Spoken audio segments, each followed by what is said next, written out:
Hello friends, welcome to eअध्यापन। चलतु friends, आज आपको जो ओडिशा स्कॉलरशिप विषय कहबी जोटा कि आपन एक्सटेंड हेजी आपन जानि खुशी हेबे। मोय भी ज्योति प्रकाश आपन माननकु यूट्यूब चैनल को स्वागत करूची eअध्यापन। चलतु आपन मु जणाई देबी आपन जानिबु चाहुचंती जे जो माने भी माने अप्लाई करि नथिले कोनसी प्रॉब्लम पई आपन माने खुशी हेबा कथा जे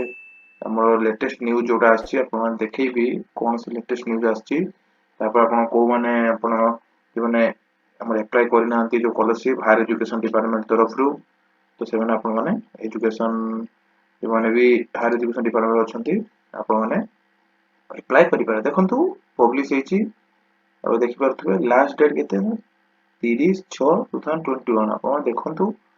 माने हम जून 30 पर्यंत लास्ट डेट अछि आपण माने अप्लाई जोटा कि आपण माने एक्सटेंड आपण करिया पई एक्सटेंड ही देखंतु तो higher education department now inviting the online application form आपण लास्ट डेट अछि 30/6/2021 तो देखुचंती आहुरी आपण 28 दिन अछि। आपण देखंतु ई मेधावृत्ति जो माने भी ई मेधावृत्ति पई अप्लाई करि नांती आपण माने अप्लाई कर दी पारिबे। देखंतु अप्लाई पई अछि 28 डे सब 28 डे देखंतु ई मेधावृत्ति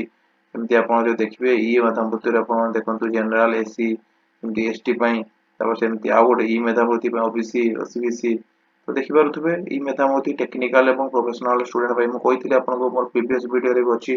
केमती अप्लाई करिवे कोन नाही सब विषय कहि कोन कोन क्राइटेरिया अछि आपण देखंतु ई मेधावृत्ति तो ई मेधावृत्ति रे सब होया जाईची। पुणे आपण देखंतु ई मेधावृत्ति यूजी पई जो माने हाई एजुकेशन डिपार्टमेंट तरफ हम कहि यूजी जो माने प्रति पढुचंती सेमानन पई भी ए जो माने अप्लाई करनांती एथरो अप्लाई कर दे पारिबे तो यूजी वाला को पाई भी आउट देखंतु अब जानिथिबे गोपबंधु शिक्षा सहायक योजना जोड़ा आपण देखि परथु एटा ये गोपबंधु शिक्षा योजना ता पई भी 28 डे अछि तो लास्ट डेट अछि 30 जून 2021 सेमती आपण देखंतु माने गोपबंधु शिक्षा सहायक योजना सेथिरे एससी एसटी आपण देखंतु जनरल पई अछि ओबीसी पई अछि आपण देखबे कि आउट देखंतु व्यासकवि फकीर मोहन भाषावृत्ति एवं जनरल पई एटा आपण देखंतु एससी पई अछि तारो भी सेही सेम 28 माने डे अछि 30 जून 2021 पर्यंत लास्ट डेट अछि आपण माने सेटा अप्लाई करि परिबे। तो देखिले बहुत सारा आपण मानको देखिले जो माने कि वर्तमान भी अप्लाई करनांती जो स्कॉलरशिप पई आपण माने अप्लाई करनियंतु एटा शेष सुजोग अछि आपण माने आउ बोधे एक्सटेंड होबनी तो एटा आपण माने जो माने भी करनांती आपण माने अप्लाई करनियंतु आ जो माने भी वीडियो देखुचंती तो सांग मानको जणै दियंतु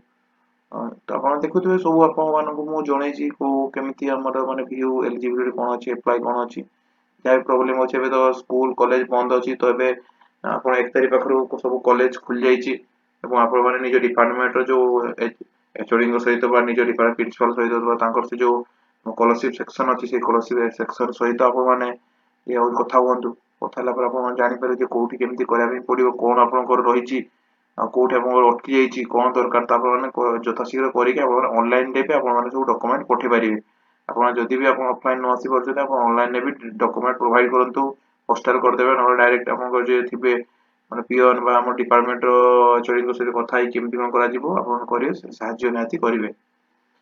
तो धन्यवाद आपण माने वीडियो भल लागितले लाइक शेयर एवं सब्सक्राइब करंतु। Thank you.